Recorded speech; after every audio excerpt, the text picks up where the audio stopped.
Cuando pensamos en la Comunidad Valenciana, pensamos en la playa, la huerta, la paella, pero también deberíamos pensar en otra cosa, en la ciencia. Porque sí, aquí en nuestra terreta se hace ciencia y se investiga para enfrentarnos a retos gigantes como el cambio climático, la energía limpia o el futuro de la medicina. Hoy me he propuesto descubrir qué ciencia se hace aquí, quién la hace y cómo nos afecta en lo cotidiano. Spoiler, no hace falta irse al MIT ni a Harvard, porque esto está ocurriendo a 2 paradas de metro de tu casa. ¿Me acompañas? Vamos a poner a prueba el conocimiento local. ¿Sabrías decirme qué es una supercomputadora? Pues exactamente una supercomputadora no sé. A ver, he oído hablar de ordenadores cuánticos, o imagino que a lo mejor un ordenador muy potente, imagino que irán los tiros un poco por ahí. Van un poco por ahí, pero tiene más chicha. ¿Y sabrías decirme qué es el proyecto EVER? Pues no, eso la verdad que ni idea. Suena un poco como a Festival Indie, ¿no? Algo que es como para siempre, ¿no? Sí, podría ser. O algo así. Podría ser, exactamente. Pero bueno, no te preocupes porque no se trata de saberlo todo, sino de contarlo mejor. Así que, vamos allá. La Comunidad Valenciana no son solo días cálidos y soleados, también es uno de los lugares más vulnerables al cambio climático. Sequías, incendios, olas de calor. Para saber cómo respondemos a todo esto, vamos a hablar con alguien que está en primera línea, con Amalia Muñoz, del proyecto EVER.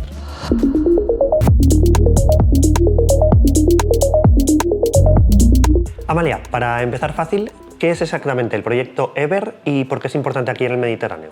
Pues el proyecto EVER es el acrónimo de las siglas en inglés de un proyecto que se trata sobre eventos extremos, pero la combinación de diferentes extremos. Nosotros tratamos de investigar cuáles son las consecuencias de estos eventos. Por ejemplo, estamos hablando de interacciones entre olas de calor, sequías o incendios forestales y contaminación atmosférica. Podemos dar un ejemplo. Todos sabemos cuando, por ejemplo, hay un incendio forestal, pues bueno, que luego se necesita un tiempo para la regeneración. Pero si además resulta que antes de ese incendio forestal ha habido una sequía, que el terreno pues está más degradado, pues vamos a necesitar más tiempo, ¿no?, para que se pueda regenerar o se pueda recuperar ese ecosistema. Si además de la sequía, después de ese incendio forestal, resulta que ese mismo año, pues al mes o a los 2 meses, tenemos episodios de lluvias torrenciales, pues todavía se degrada más el suelo y entonces pues es mucho más difícil que se recupere ese sistema. Vale, en vuestro equipo hay climatólogos, hay ecólogos, hay expertos en agua, en salud, un poco como si fueran los vengadores, ¿no?, de la ciencia. ¿Cómo se coordina gente que trabaja en temas tan diferentes para conseguir un mismo objetivo? Pues es un reto, es complicado porque nuestro background es muy diferente. Como bien has dicho, tenemos químicos, tenemos físicos, tenemos ingenieros forestales, tenemos meteorólogos y climatólogos. Entonces, por ejemplo, en este proyecto somos 2 IPs, uno más en el ámbito de la atmósfera y la química, que sería yo, y luego tenemos otro IP en el ámbito forestal. Entonces, digamos que es verdad que nos tenemos que reunir. Es un gran reto porque cuando hablamos de ecosistemas, por ejemplo, estamos hablando de a pequeña escala local, por ejemplo aquí en el Mediterráneo, pero cuando hablamos de atmósfera, bueno, pues la atmósfera es muchísimo más grande y sabéis pues que bueno, pues hay muchos vientos y hay una dinámica. Y a veces pues compaginar estas escalas diferentes de la atmósfera y los ecosistemas pues es complicado. Entonces bueno, pues mantenemos muchas reuniones e intentamos ver cómo encajar, ¿no?, todas estas piezas. Todos los fenómenos extremos como las olas de calor, las sequías, los incendios forestales tienen un gran impacto en la contaminación, como has dicho, de la atmósfera. Entonces, ¿cómo estudiáis la relación entre estos eventos extremos y esa contaminación en el proyecto? Pues, por ejemplo, nosotros tenemos aquí en nuestra institución unos grandes reactores. Es el reactor EUFORE, de European Photoreactor, el fotorreactor europeo. Son unas cámaras de simulación donde lo que hacemos es ver qué es lo que ocurre a una mezcla en la atmósfera, ver cómo se degradan los contaminantes. Entonces, pues a lo mejor introducimos humo de diferentes quemas de tipo de maderas ¿vale? Y medimos por un lado las emisiones, pero bueno, eso es algo que puede medir todo el mundo, pero luego nosotros estas emisiones las exponemos a la luz solar y vemos en qué se transforman, ¿no? Debido pues, a la acción del sol o de los radicales que pueda haber en la atmósfera, y vemos esa contaminación secundaria que, como ya te he comentado, es también muy importante y que puede tener un impacto tanto en la salud como en el clima. Las instalaciones que tenemos aquí en el CEAM son únicas en Europa y son únicas en España, perdón. En Europa solo existen 3 instalaciones de este tipo. A nivel mundial pues debe de haber pues unas 8 o 9. Hay 2 cámaras de simulación más en Estados Unidos y bueno, en China ahora es que están proliferando también. Habláis también de restaurar y de manejar ecosistemas, entonces, ¿qué tipo de medidas o investigaciones estáis llevando a cabo para un poco conseguir este objetivo? Hombre, pues digamos que se hacen diferentes cosas. Por ejemplo, nosotros tenemos diferentes parcelas en diferentes puntos de la Comunidad Valenciana, en la que vamos haciendo mediciones desde hace ya muchos años, estoy hablando 15, 20 años. Por ejemplo, pues, podemos tener una zona de exclusión de lluvia pues, para ver cómo a ciertas parcelas les afecta el que no llueva.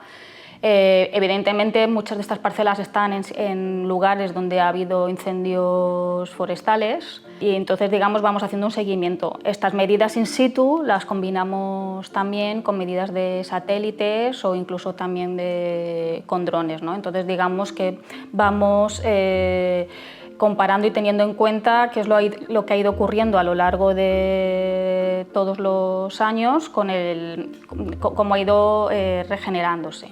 ¿Y lo que hacéis aquí en el CEAM puede servir como modelo para otras zonas del Mediterráneo o de Europa o del mundo incluso? Por supuesto, de hecho nosotros tenemos numerosas colaboraciones internacionales en todos los ámbitos.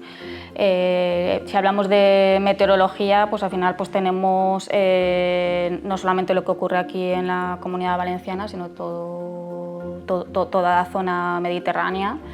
Si hablamos de química atmosférica, pues bueno, esto es a nivel mundial, porque bueno, las reacciones que ocurren aquí pues con la radiación solar pues ocurren en cualquier parte del mundo. En el caso, por ejemplo, de restauración forestal, pues esto ha servido como ejemplo para otros países y de hecho pues hay muchos países de Sudamérica, ¿no? Que vienen un poco a ver qué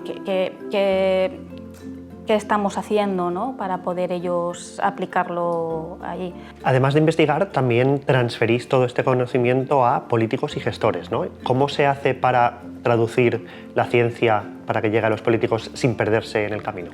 Nosotros lo que intentamos siempre es ir a los gestores. Evidentemente los gestores dependen un poco de los políticos, pero nosotros intentamos mantener siempre una colaboración fluida pues, con todos los gestores en los diferentes ámbitos, ya sea de calidad del aire, ya sea de cambio climático o de prevención de incendios o de reforestación.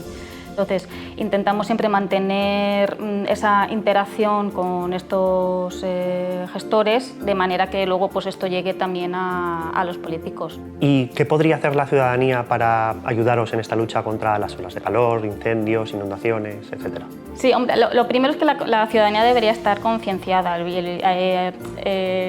que es verdad que hay una parte de la población que está concienciada, pero el problema es que también hay otra parte de la población que cuando les hablas de cambio climático, de que bueno, pues están habiendo unos cambios, lo niegan, ¿no? O sea, no sé, lo toman como algo político, cuando esto no tiene nada que político, esto es ciencia. Y el problema es que estas personas pues hacen mucho ruido, ¿no? Entonces, bueno, pues más que pueden hacer ellos por nosotros deberíamos ser capaces de poder llegar a ellos para que luego ellos estuvieran, si están concienciados, es verdad pues que contaminan menos o intentan utilizar combustibles menos contaminantes. Cuando, pues bueno, pues cuando se va al campo, cuando hay peligros de incendios, evidentemente que no hagan prácticas que puedan suponer que se prenda, ¿no? la llama, porque claro, el problema con las condiciones que hay ahora es que, por ejemplo, si hay un incendio, pues ahora se propaga más rápido, ¿no? Porque si el terreno está mucho más seco y a esto unimos que hay temperaturas más altas, pues es más fácil que ese incendio se convierta en un gran incendio. Entonces, un poco concienciar de que no se pueden hacer ciertas prácticas. No estoy hablando solamente de que no tiren un cigarro, sino a lo mejor pues, prácticas agrícolas, ¿no? Que no se pueden hacer, ¿no? Entonces, bueno, es que cada uno ponga su granito de arena. Evidentemente, pues una persona solo pues no puede hacer nada frente a los cambios, pero si todos ponemos nuestro granito de arena, pues al final conseguiremos pues una sociedad mejor y luego con menos impactos negativos. Podríamos resumirlo tal vez en informarse, ¿no? Sí. Saber un poco cómo está la situación y pues, actuar en consecuencia. Informarse y saber dónde Claro. informarse y no creerse pues, Sí, cualquier bulo que aparezca por ahí. todo lo que se dice. Perfecto, muchas gracias. En resumen, Amalia y su equipo convierten los datos en soluciones para que el golpe sea menor. Ciencia hecha aquí para enfrentarnos a lo que se viene. Y del clima pasamos a laboratorios donde se investigan materiales más finos que el papel, pero capaces de transformar la energía del planeta. Vamos a conocer al profesor Gonzalo Avellán para que nos los descubra.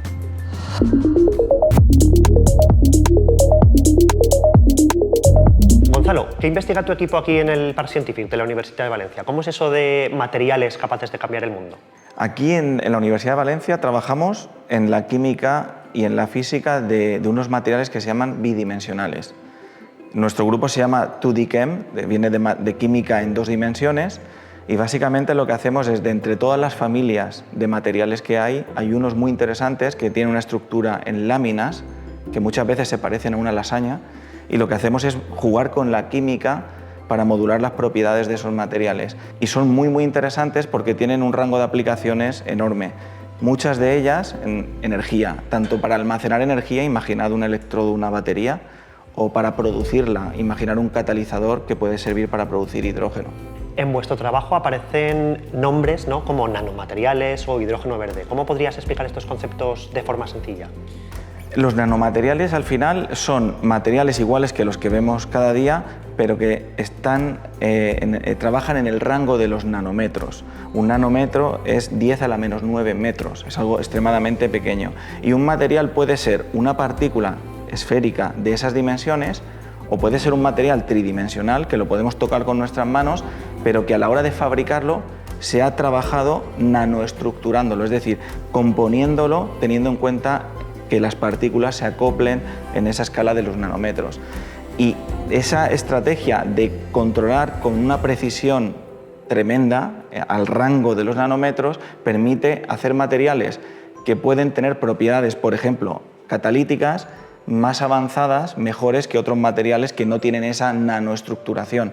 Y uno de los retos que hay ahora mismo a nivel mundial es intentar disminuir las emisiones de CO2, que sabemos que están abocando al mundo a un cambio climático que es desastroso, y entre todas las energías renovables que se postulan, hay una que es muy importante, que es sustituir combustibles fósiles por hidrógeno verde.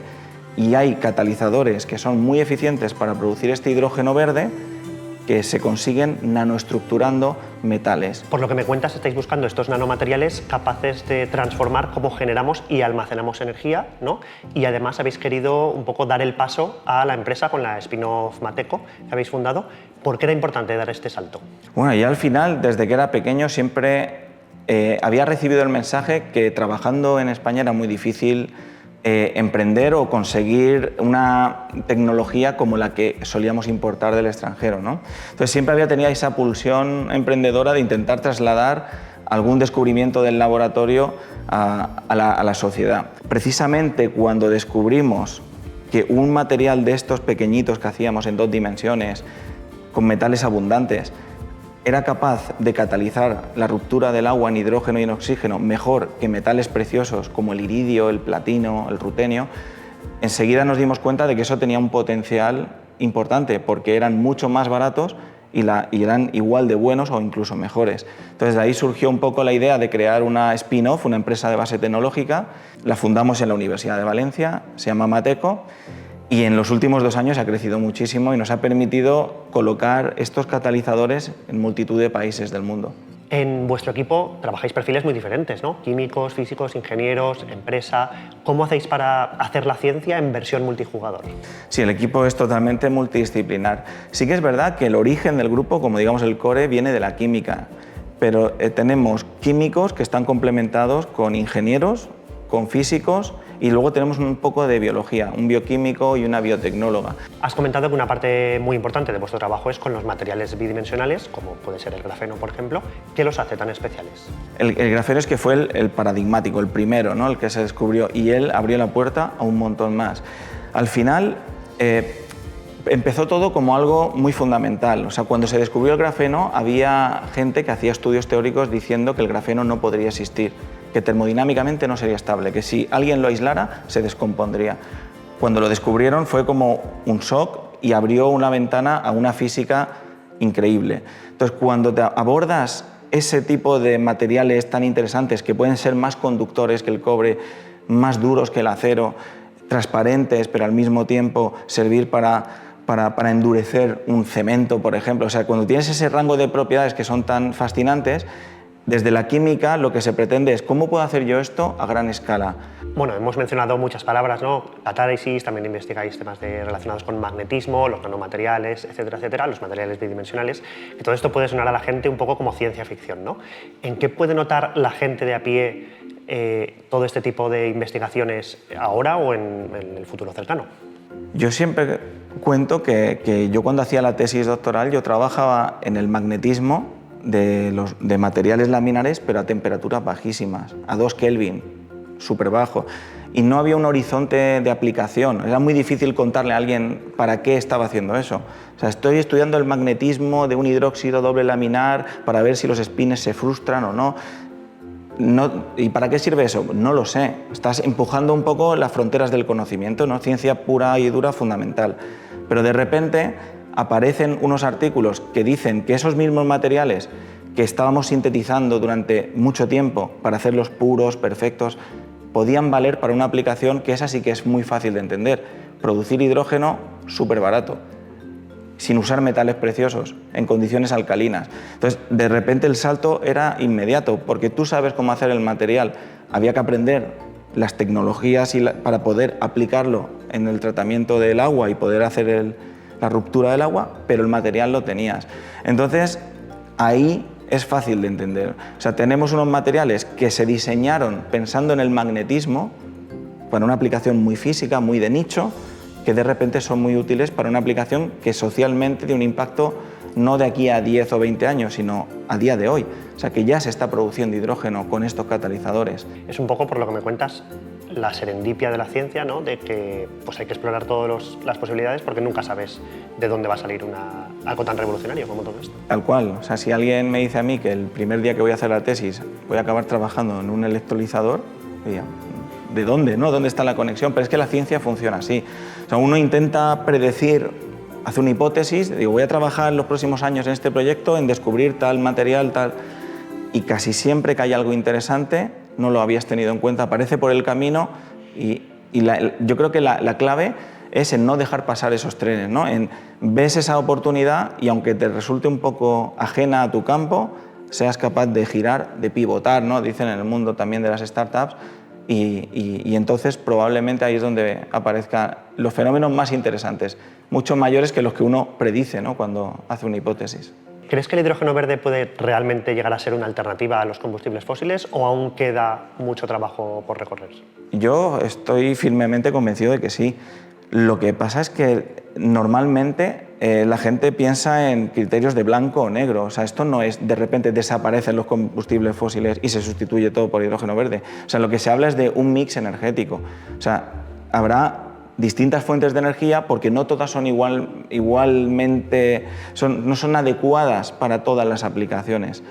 El tema es aquellas que tengamos tecnologías que sean viables económicamente y que puedan reducir drásticamente emisiones de CO2 son las que se van a implementar y entonces veremos un cambio real en cómo usamos la energía en el planeta. O sea, yo creo que no tenemos mucha opción. El único tema es si lo hacemos rápido o lo hacemos lento. Empezamos por reducir un 1% las emisiones, ¿no? Y el año que viene un 2%, y así hasta, con suerte, llegar al 100%. El problema es cómo hacemos todo esto sin cargarnos la economía, ¿no? Porque entonces vienen otros problemas. Entonces ahí es donde está la dificultad. Y bajar el coste de las energías es la clave, porque cuando los haces económicamente viables, introducirlas es muy rápido, es fácil. Ya para cerrar, ¿cómo imaginas tu investigación dentro de 10 años? ¿Qué reto te gustaría haber resuelto? Terminar de cerrar el círculo de estos catalizadores, o sea, ver de verdad cómo han llegado al mercado en lo que dicen la gente que estudia esto en TRLs, ¿no? Los niveles de desarrollo en los más altos, ¿no? Ver que electrolizadores están trabajando aquí en Valencia produciendo ese hidrógeno y que la gente lo tenga aceptado, eso sería increíble. O sea, terminar la cadena de valor, ¿no? Llegar hasta el final, con eso yo me conformo. Bueno, muy buen objetivo. Pues perfecto, muchas gracias. Un placer. Vale, ya hemos visto cómo la ciencia pasa del laboratorio a la empresa para transformar nuestra energía. Y de la energía del planeta pasamos a la energía de nuestro cuerpo. Lo que te sienta bien con 30 puede ser peligroso con 70. Celia Pilar Martínez estudia cómo cambia nuestro cuerpo con la edad y cómo adaptar cada medicamento a cada persona. Vamos a hablar con ella.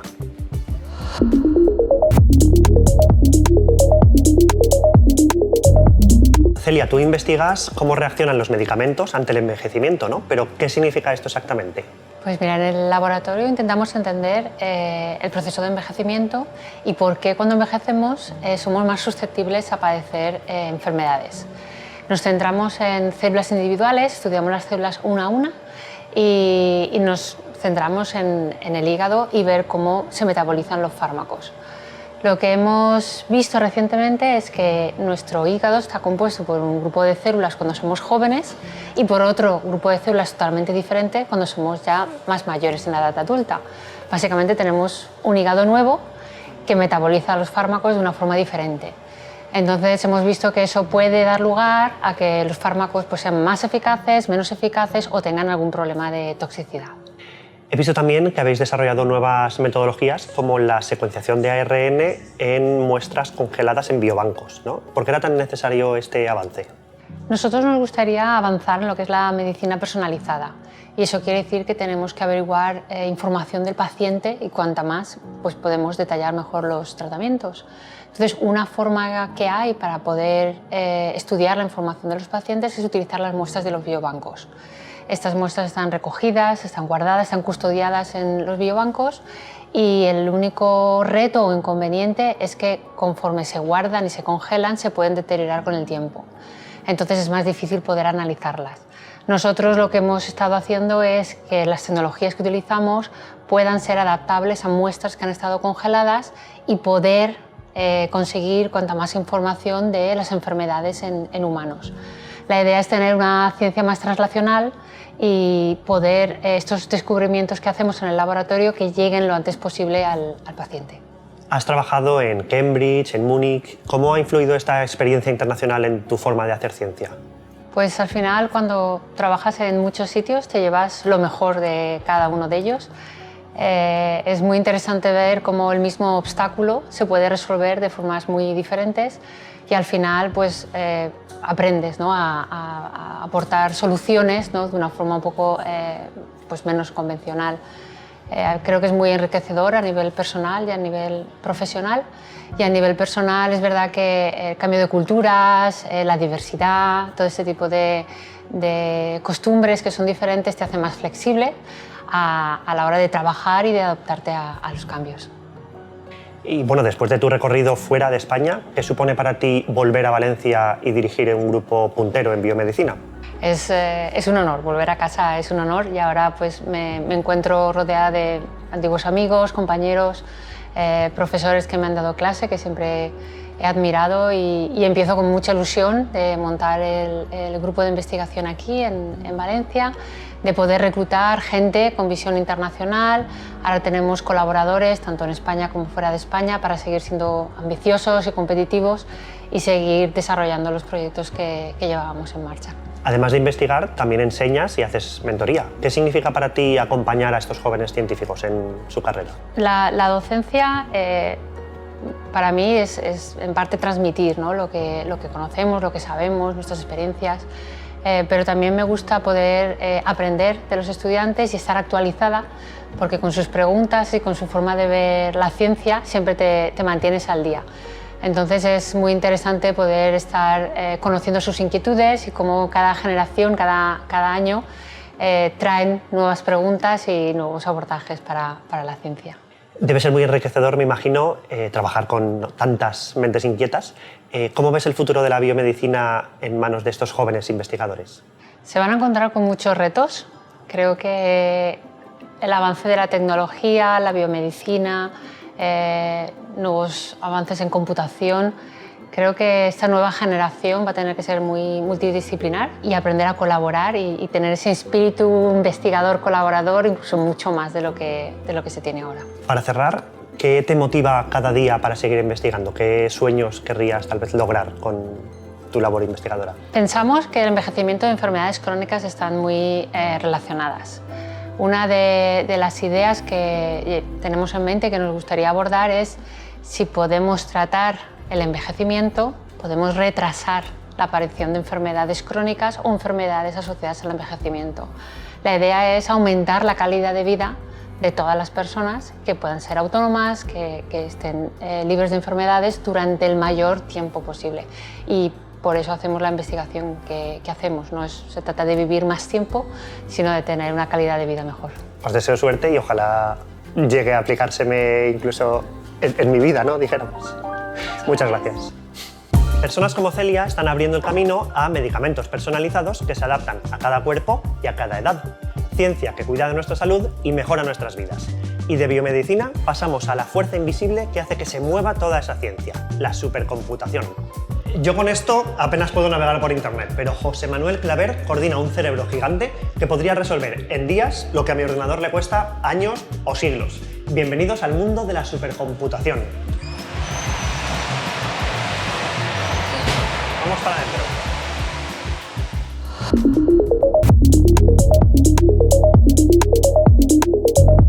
José Manuel, para empezar fuerte, cuando hablamos de un nodo de supercomputación, ¿qué es exactamente y para qué sirve? Pues estamos hablando de una máquina de calcular, básicamente, que tiene un número de, como si fueran miles o cientos de miles de ordenadores normales que están juntos y que colaboran entre ellos para resolver grandes problemas. Y estos cientos de miles de ordenadores normales juntos, ¿cuánta potencia llegan a alcanzar aquí en Tirán? ¿Cuántos cálculos podéis hacer? Pues si pensamos en un ordenador normal, pues estos ordenadores son decenas o cientos de miles de operaciones que pueden hacer un ordenador normal. Un ordenador normal suele realizar decenas de miles de millones de operaciones por segundo. Aquí estamos hablando de cientos de millones de operaciones por segundo que están tratando datos, están haciendo operaciones que pueden dedicar pues a cualquier tipo de problema que se quiera resolver. Claro, yo o la gente normal, el ordenador lo puede utilizar pues, para navegar por internet o para jugar a videojuegos, ¿no? Pero aquí se utiliza, por ejemplo, para temas de inteligencia artificial o de biomedicina, ¿o qué otros usos puede tener este supercomputador? El supercomputador nos sirve para, sobre todo en nuestra infraestructura científico-técnica singular, que es el nodo V-Tirán de la RES, pues para resolver grandes problemas de la física, de la química, de la medicina. Y estos problemas están relacionados con la ciencia básica, descubrimientos o análisis de componentes básicos de la materia o de la vida, pero también, por ejemplo, para desarrollar nuevos materiales, desarrollar antivirales. Por ejemplo, aquí hemos desarrollado antivirales en el caso de la COVID, etc. Usos muy variados, ¿no? En definitiva. Muy variados, tanto la medicina, la física, la ingeniería, la química. Has comentado brevemente que el nodo VTirant pertenece a la red española de supercomputación. ¿Qué significa pertenecer a esta liga? Pues el nodo VTirant es el nodo de la red española de supercomputación en la Comunidad Valenciana. Y formar parte de la red española de supercomputación supone tener la posibilidad de dar servicio a muchos grupos de investigación, fundamentalmente en proyectos nacionales y europeos, y por otra parte beneficiarse de ayudas tanto nacionales como europeas para poder incrementar su potencia computacional de datos y poder ofrecer cada vez más servicios. He visto que además colaboráis con, por ejemplo, Quantum Spain, AI Fabric y en proyectos educativos como Somos Investigadoras. ¿Qué papel juega Tirant en todo esto? Nosotros lo que hacemos es recoger las propuestas que hablamos dentro de la red y en el caso de AI Fabric vamos a participar contratando personal y dando servicio sobre todo a empresas que están apareciendo en la Comunidad Valenciana y también pequeñas y medianas empresas que están interesadas en usar la inteligencia artificial para desarrollar pues, su actividad. Por último, en el caso de Somos Investigadoras, vamos a participar junto con otros nodos en intentar acercar a las niñas a la tecnología. En particular, no solo a la tecnología y a la ciencia, sino a la computación y a la supercomputación, para que sean conscientes de la importancia que tiene en el desarrollo de la ciencia actual el uso de este tipo de máquinas y, por lo tanto, que cada vez más tengamos más niñas y más mujeres que sean después en la investigación y en este tipo de ámbitos. ¿Cómo notamos los ciudadanos de la Comunidad Valenciana que tenemos un supercomputador aquí cerca de casa? El ciudadano normal normalmente no lo va a notar, pero sí la comunidad científica. La comunidad científica que investiga y que necesita este tipo de recursos sí que lo nota porque no solamente se puede acceder de forma competitiva a estos recursos a través del porcentaje que se dedica a la red española de supercomputación, sino porque también estos grupos de investigación, y no solo de la Universidad de Valencia, sino de la Universidad de Alicante, la Politécnica de Valencia y la Universidad Jaume I, pues pueden acceder a estos recursos. Y de hecho hay grupos de investigación que trabajan, por ejemplo, en modelos de polución, en desarrollo de materiales, en temas de astrofísica o en otros temas médicos que están accediendo a nuestros recursos y gracias a ellos pues mejora pues los resultados que obtienen estos grupos de investigación y son capaces de acceder a una tecnología que si no tuviéramos este nodo de supercomputación pues sería más difícil. Mirando al futuro, ¿cómo te imaginas la supercomputación dentro de 10 años? ¿Qué papel podrían tener nodos como Tirant pues eso, para la ciencia y la sociedad? De aquí unos años, 10 años, tendremos un supercomputador que tendrá muchas más unidades de coprocesamiento con GPUs, será mucho más rápido, será 10 veces por lo menos más rápido que actualmente. Sí que es verdad que consumirá seguramente más electricidad y tendremos que cambiar los mecanismos de refrigeración, pero nos dará la oportunidad de poder ejecutar más trabajos, poder hacer que más investigadores y esperemos que también empresas puedan utilizar nuestras infraestructuras para mejorar, en el caso de las empresas, los productos que desarrollan y en el caso de los investigadores, mejorar los resultados que obtienen. Pues muchísimas gracias. Eso sería todo muy interesante. Muchas gracias. Increíble. Lo que parece ciencia ficción aquí no es más que rutina. Gracias a la supercomputación, la ciencia valenciana viaja a la velocidad del futuro. Y hablando de futuro, toca cerrar este viaje por nuestra ciencia más cercana. Hoy hemos viajado desde las tormentas que nos sacuden hasta los materiales que almacenan la energía y desde el metabolismo que cambia con la edad hasta el cerebro invisible de las supercomputadoras. Todo esto se hace aquí, en la Comunitat Valenciana. Ciencia con acento local y ambición global.